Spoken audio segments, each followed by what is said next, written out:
Que a paz de nosso Deus e a comunhão do Espírito Santo estejam sobre todos, quando nós queremos refletir nas palavras do Santo Evangelho que acabamos de ler. Nós estamos vivendo o último domingo do ano da igreja. Próximo final de semana, por incrível que pareça, já entramos em um novo ano da igreja, entramos no Advento. E como nós estamos no fim do ano da igreja, nós sempre usamos alguns textos que falam da vinda de Jesus. E eu pergunto a vocês, vocês ainda acreditam que Jesus vai voltar? Tanto já se foi falado, né? Talvez você esteja aí com 60, 70, 80 anos e sempre ouviu e Jesus nunca voltou. Mas o nosso tempo é diferente do tempo de Deus. Os sinais mostram que Ele, de fato, se aproxima.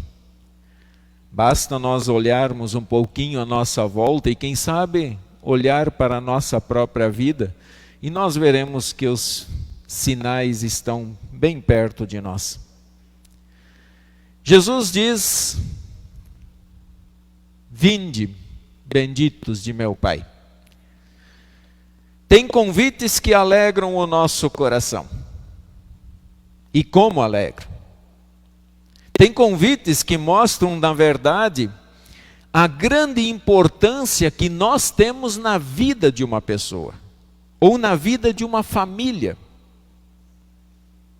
É ou não é? Quantas vezes vocês se sentiram já honrados de serem convidados por uma pessoa para estarem com ela, para festejarem com ela, para poderem viver um momento especial na vida dela?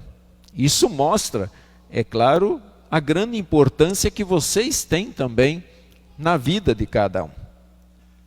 Há convites, no entanto, que não são tão agradáveis assim. Convites que alguns até chegam a fugir deles. E que trazem um peso ao coração. Tá? E aí cada um avalia qual é esse convite que para ti, de uma forma especial, te deixa até mesmo triste quando alguém te convida. Vamos lá. Vamos ver algumas situações, como é bom receber alguns convites. Eu coloquei aqui uma pessoa que está desempregada e acaba de fazer uma entrevista de emprego, e aquele futuro patrão, possível futuro patrão, te liga e diz: vem aqui para nós conversarmos. Esse é um convite que está louco para quem está desempregado na atualidade. Receber um convite desse, a pessoa vai voando, vai urgente. Quando alguém lhe dá uma grana, quando alguém deve uma grana para você, e a pessoa diz: vem aqui, passa aqui em casa para receber, é um convite que então, como deixa o coração feliz, hein? Saber que é uma grana, às vezes que a gente pensou assim: não, essa grana está perdida, e a pessoa diz: não, passa aqui, vem aqui receber o que eu te devo. Quando você não está bem emocionalmente, quando a gente tem dias que nós não estamos bem, isso é fato, isso acontece para mim, acontece com vocês e com todo mundo. Tem dias que nós não estamos bem emocionalmente, que nós estamos mais sensíveis a algumas situações. E aí alguém, a sua mãe, seu pai, seu irmão, sua tia, seu esposo, sua esposa, diz: vem cá, deita aqui no meu colo. E aí você deita no colo e a pessoa começa a fazer aquele carinho e dizer para ti: eu estou aqui, não fica triste, se alegre. É um convite que traz um consolo para nós. Quando você está com sede e alguém lhe diz: vem aqui, eu vou te dar água ou comida, pode vir, eu vou saciar a sua fome. E então, às vezes, nós imaginamos essas pessoas que são de rua, que comem quando realmente dá oportunidade, aparece alguém e lhes oferece alguma coisa. Imagine então a alegria dessas pessoas. São apenas alguns exemplos, vocês teriam muitos outros, mas vejam a importância destas palavras na vida de cada pessoa. O que isso de fato representa para cada pessoa, um convite desses. Jesus, quando vier no último dia, ele vai fazer um convite. E esse convite vai ser o último de Jesus para o seu povo. Ele vai dizer: vinde, benditos de meu Pai. Venham ao meu encontro. Podem vir, se coloquem ao meu lado, estejam ao meu lado, pois vocês são os benditos de meu Pai. Vejam, irmãos, que ele usa até mesmo uma comparação com aquele texto de Mateus 11, 28, quando ele diz: vinde a mim todos vocês que estão cansados e sobrecarregados. Venham, eu estou disposto a estar com vocês e a fortalecer vocês. Venham a mim. Esta é a palavra que ouvirão aqueles que jamais deixaram de crer em Jesus, ou aqueles que no dia da morte ainda tiveram o grande privilégio de conhecer Jesus, de confessar a sua fé nele. Isso demonstra que Deus ainda teve misericórdia daquela pessoa, e ainda em seu último momento ele disse: venha a mim, pois você está perdoado também. A fé nos leva sempre de volta ao altar de Deus. O que nos moveu a estarmos aqui hoje, ou estarmos em casa, sentados e participando do culto, é a fé que nós temos nesse Deus, esse amor que nós recebemos dele e que não nos deixa ficar simplesmente de braços cruzados, mas que nos move a estarmos diante do altar do Senhor. Nós, ainda bem, não sei quanto tempo de vida nós ainda temos sobre a terra, mas ainda bem que nós já escutamos esse primeiro convite de Deus, que quando Ele nos chama ao arrependimento, quando Ele nos chama à fé. Venham a mim. Esse é o convite que Jesus faz e continuará fazendo a todos os homens. Em qualquer momento, enquanto o mundo ainda existir, esse mundo material existir, esse convite ainda vai continuar rodando o mundo de uma forma ou de outra. Muitas atividades da igreja esse ano tiveram que simplesmente parar, e a impressão que dava e que havia uma cobrança de que agora nem na igreja podemos ir mais. Mas não importa, o evangelho ele nunca parou de ser pregado, ele nunca parou de chegar até o vosso lar. Ele só parou quando nós fomos lá e de fato desconectamos o aparelho. Quando nós, por uma decisão nossa, falamos: não, vou desligar. Mas senão, o evangelho sempre estava sendo estendido a todos os homens. Deus quer que os homens estejam perto dele. Esse é o desejo de Deus, que os homens estejam perto dele.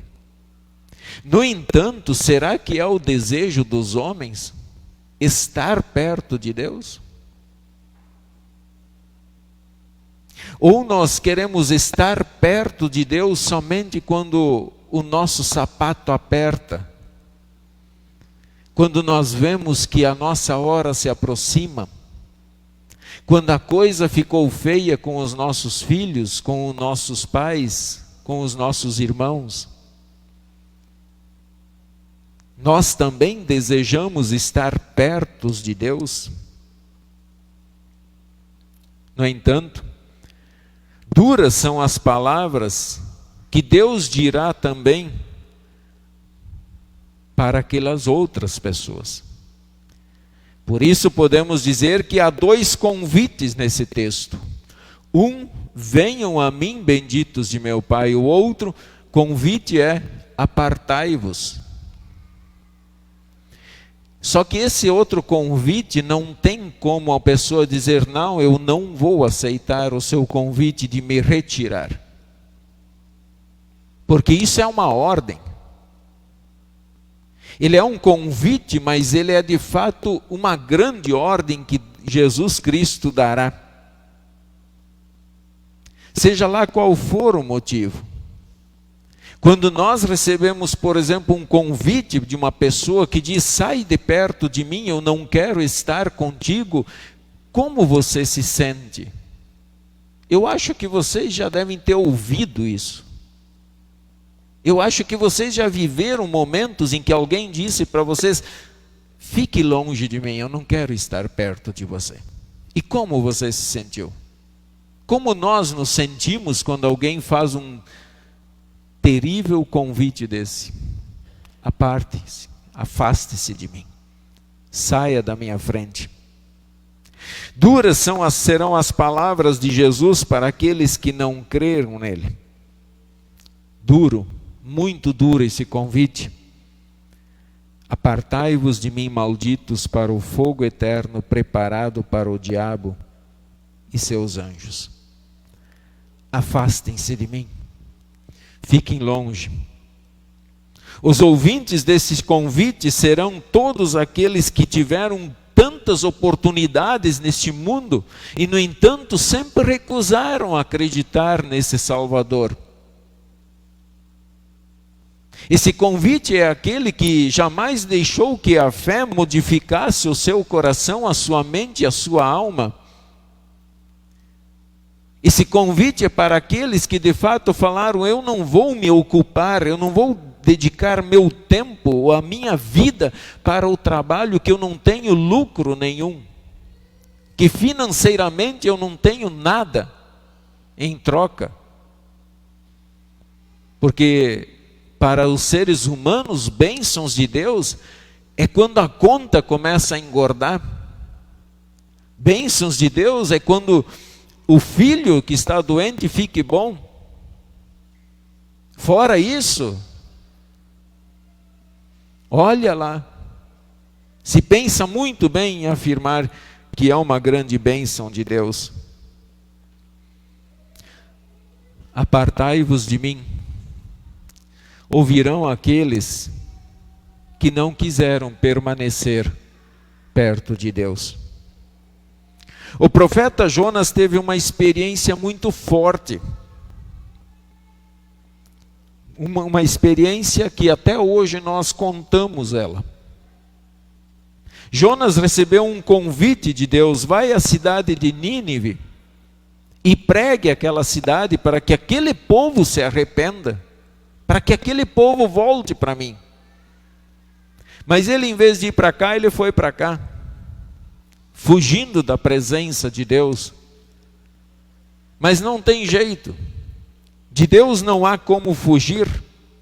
Só para se ter uma ideia, em Nínive havia cerca de 120 mil crianças. Então, mais ou menos dá para imaginar o número de população daquela cidade. Quantas almas jogadas no inferno, quantas pessoas perdidas e condenadas, e o profeta resistindo, falando, não senhor, aquele povo lá, não, eu vou para outro lugar. Não adianta atirarmos pedras em Jonas. Jonas? Jonas devia ter ouvido o Senhor. Jonas foi cruel. Jonas foi um filho desobediente. Mas e eu? Mas e vocês? Muitas vezes não fomos que nem Jonas? De quantas situações que nós sabíamos que íamos sofrer e, no entanto, nós queríamos fugir daquilo. Nós não queríamos enfrentar aquela situação mandada por Deus. E preferimos nos esconder no nosso comodismo, na nossa casa, porque é mais tranquilo. Confessar a fé sempre dentro de um templo é muito tranquilo. Porque todos nós estamos aqui movidos pelo Espírito Santo e sabemos que cremos. Poucos vão levantar aqui dentro e perguntar para o Kennedy, então me fala por que você acredita em Deus. Mas lá fora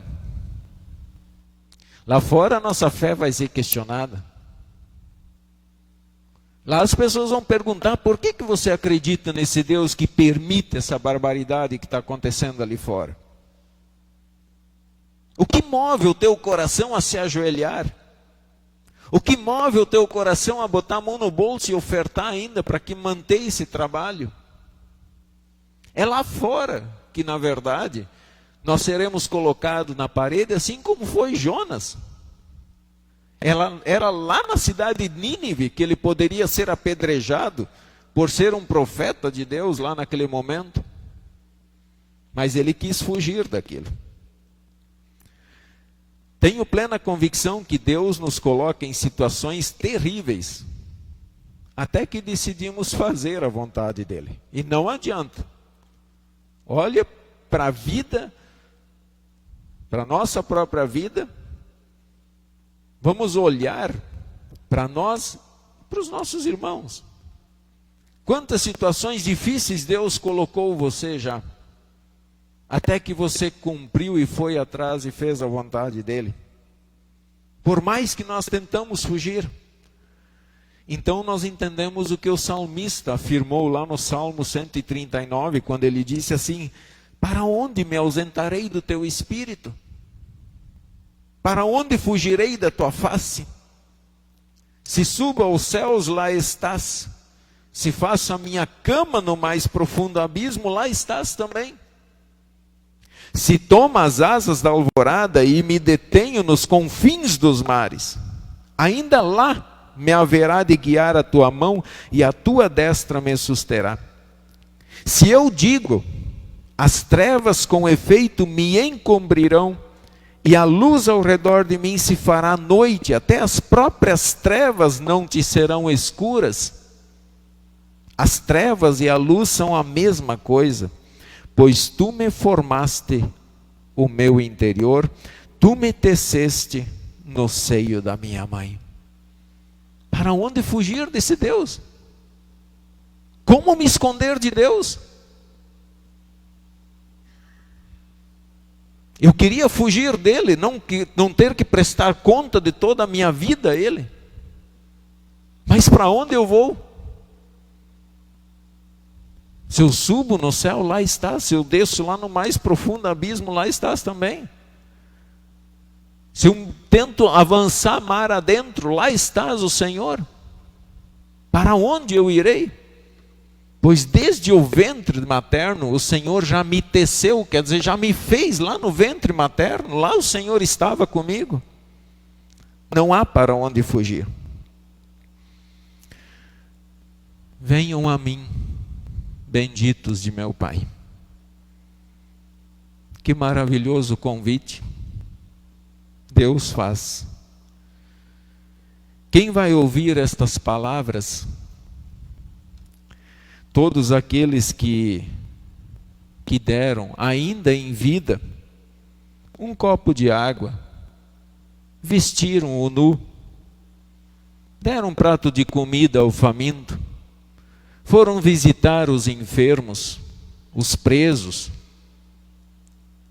São gestos tão simples, tão banais e tão insignificantes, que até os próprios salvos vão pedir: Senhor, mas me diz aí quando foi que nós fizemos isso?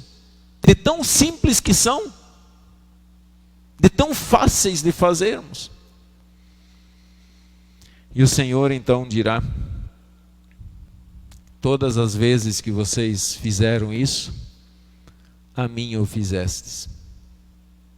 Isso prova que Deus não vai descer agora aqui do céu, sentar na nossa frente e nós vamos poder servir ao Senhor com um copo de água, com o dinheiro, com a comida, lavar os pés dele aqui. Isso nós fizemos no próximo. Isso nós fizemos com aquele que nós enxergamos. Como posso dizer que creio em Deus a quem eu não vejo, se eu não ajudo meu irmão a quem eu vejo, a quem está do meu lado? O problema é que não é que esses gestos é que me levem para o céu, mas estes gestos mostram a transformação que houve dentro de um coração que é movido pela fé verdadeira em Jesus e pelo amor de Deus. O problema é quando nós deixamos de fazer e praticar esse amor. O problema é quando nos atarefamos tanto que não sobra mais tempo nem dinheiro para fazermos uma obra de caridade, para mostrarmos para o mundo quem é o meu Deus. Quando não me sobra mais tempo para dizer: Senhor, eu estou aqui, usa-me. De que maneira o Senhor quer me usar? O cristão vê os pequenos. O cristão ajuda os pequenos.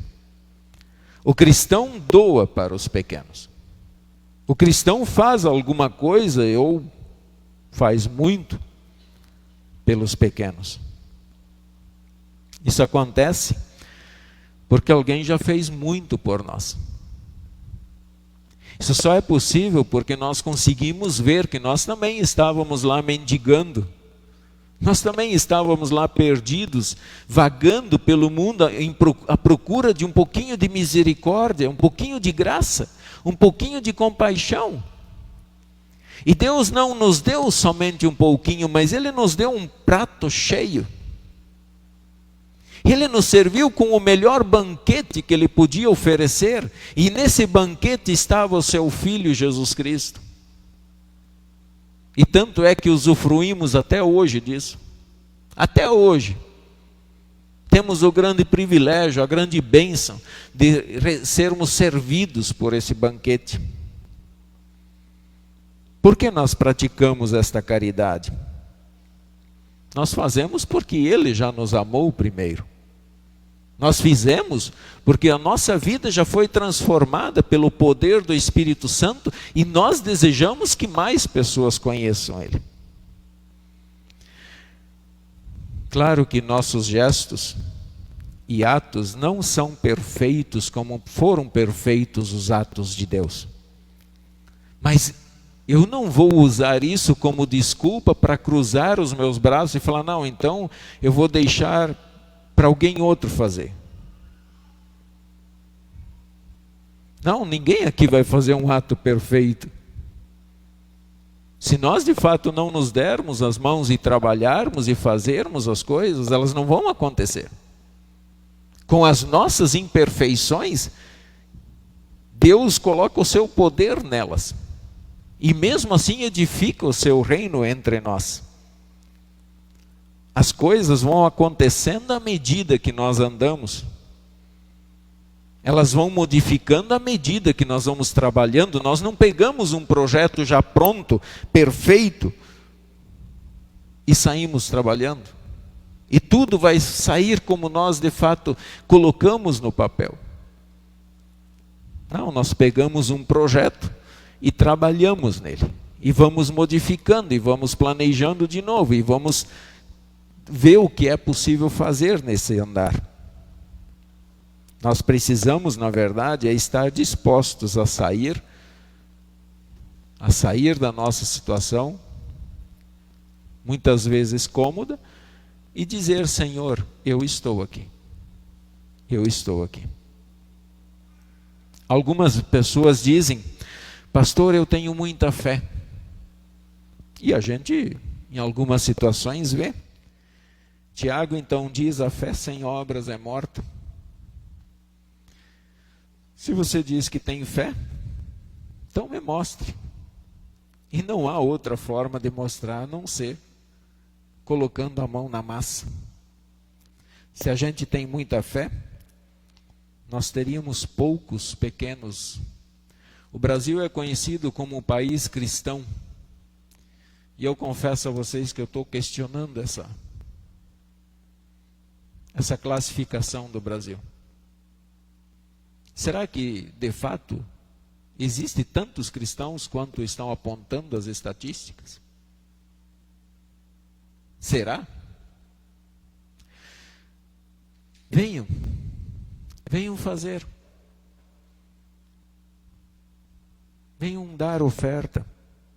Venham ajudar. Isso soa como uma cobrança para nós.